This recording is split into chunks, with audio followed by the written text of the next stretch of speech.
Dois dedos de conversa.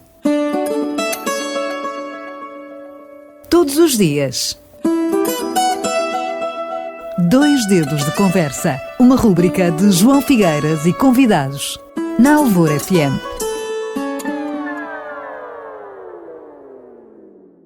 Cândido Glória foi, sem dúvida alguma, um dos grandes precursores da vida comercial, empresarial, social e humana do Concelho de Portimão e do Algarve. Homem com grande sentido de partilha, entreajuda, não só nos mais necessitados, mas também naqueles que começavam a sua vida profissional ou o seu negócio. Sempre encontraram em Cândido Glória uma mão, um apoio, um conselho. Em tempos, a Câmara Municipal de Portimão já lhe tinha atribuído a medalha de ouro da cidade. E a quando dos 150 anos do nascimento de Manuel Teixeira Gomes, voltou a oferecer-lhe uma medalha de ouro. Certo de uma crónica do jornalista Neto Gomes, publicada no Jornal do Algarve em 2011. Dois dedos de conversa, uma vez mais, com a presença simpática do Sr. Cândido Glória, um dos pioneiros do mercado grossista, ou mercado grossista. Exatamente. Na última emissão de Dois Dedos de Conversa tínhamos falado na abastecedora, subejamente conhecida. A abastecedora tinha também alguma cadeia de supermercados? Pois, a cadeia de supermercados teve a sua razão de existir, porque estamos no pós-25 de Abril. Aquele cliente nosso, a mercearia, né? Nossa cliente, os nossos clientes das mercearias, entenderam, a partir do 25 de Abril, e acho que, enfim, com toda a razão, de criarem as suas próprias cooperativas. Quer dizer, eles mercearias, né? E muito bem, pois procuraram juntar-se, né?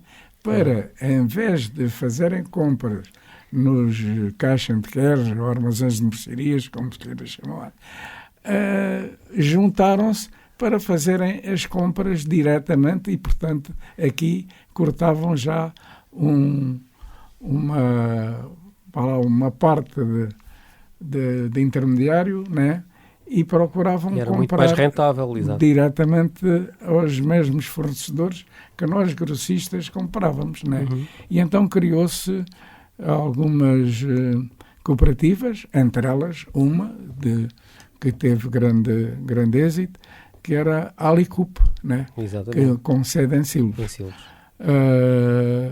E a partir daí, nós, pois, a nossa faturação baixou, porque uma vez que tínhamos os clientes habituais retalhistas, uma grande parte deixou de ser cliente, logicamente, porque tinham a sua própria cooperativa, ou o seu próprio cash and carry, onde se forneciam. Daí a razão de que, uma vez que o nosso escoamento, como grossistas, baixou bastante. Quer dizer, como alternativa, o que é que nós tínhamos que fazer?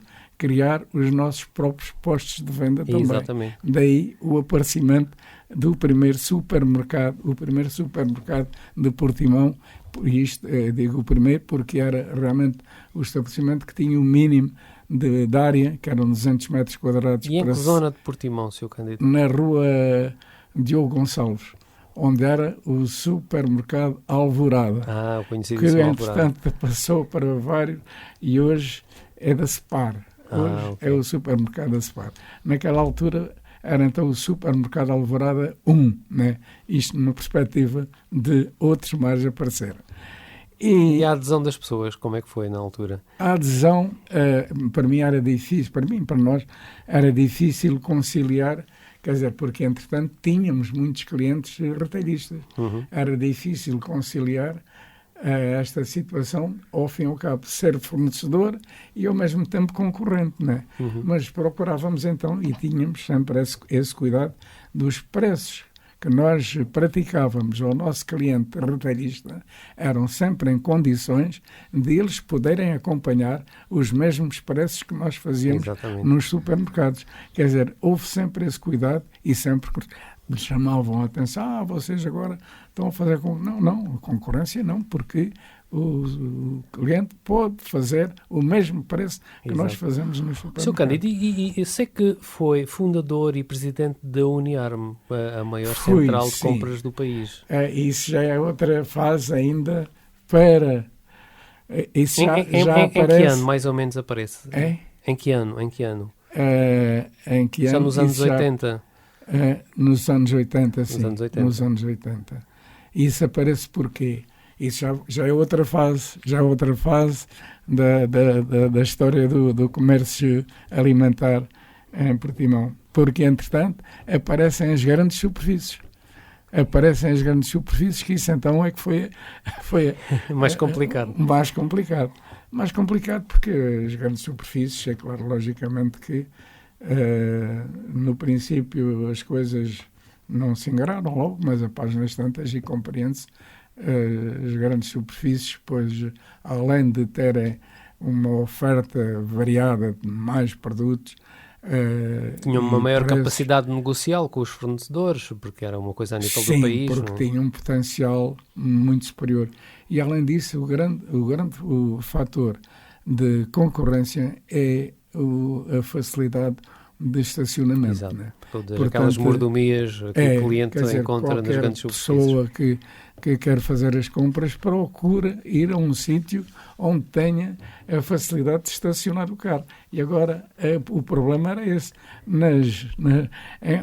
E aqui já é uma fase em que não era só um alvorada, eram vários alvoradas.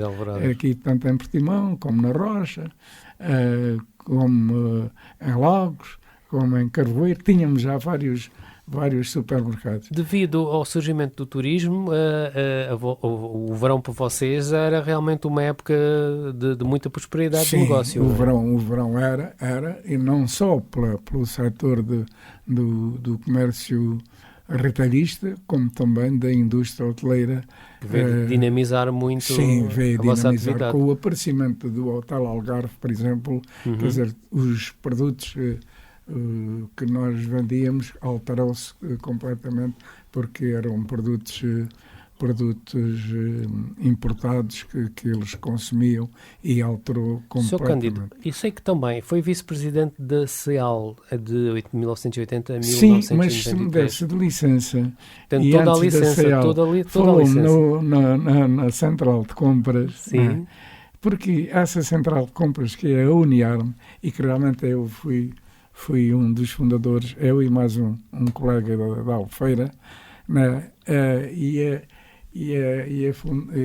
Fundarmos a Uniarm, porquê? Exatamente para termos, e isto já com o aparecimento das grandes superfícies, para termos condições de, em conjunto, né? Eram vários, era a nível nacional. E a Uniarm ainda existe. A Uniarm ainda existe, que eu fui, de facto, o primeiro presidente da direção durante 8 anos, e depois Passou a pasta. Passei a pasta para... Agora é a empresa Jerónimo Martins, que é a presidente da Uniarm, porque ainda existe. Isto no sentido de que, em conjunto, né? E como disse... estabelecimentos, empresas de todo o país, de norte a sul, e ilhas, portanto faziam parte desta Uniarm. E por sua vez a Uniarm também acabámos por nos integrarmos numas outras centrais de compras a nível da Europa, né?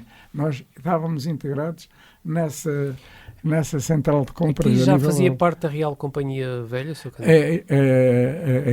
Aí já a Real Companhia Velha era a minha associada. Eles tinham 50% e eu tinha 50%. Isso era um grande prestígio ter uma companhia. Sim, foi a partir daí também que a empresa teve um grande aumento de vendas, porque era a distribuição de todos os vinhos, tanto de vinhos do Porto como vinhos de mesa, né?